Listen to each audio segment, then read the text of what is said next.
Hey guys, what's up? In this tutorial we're going to break down for you how you can share your documents in the Google Docs mobile application, for example with friends and contacts, and to manage access to the given document. So let us get started. Alright guys, navigate to your document here on Google Docs using the mobile application, and what you want to do guys is tap into that plus person button in the top right corner of that with that blue highlight color.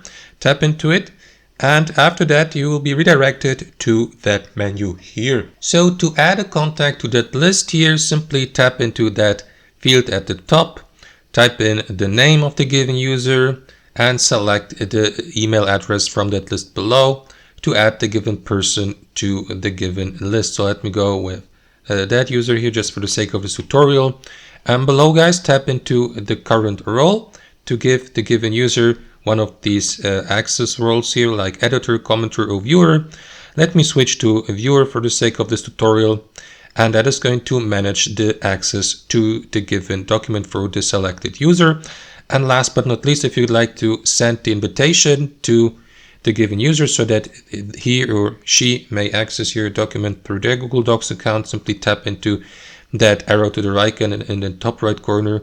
You may also leave a message guys by tapping into message here at the bottom. However, doing that is optional, and that's how it works guys. If you'd like to revoke the sharing, simply tap into that X button in the top left, and that is going to cancel the document sharing with the user. And that's how it works guys. Thanks for watching and have a wonderful day.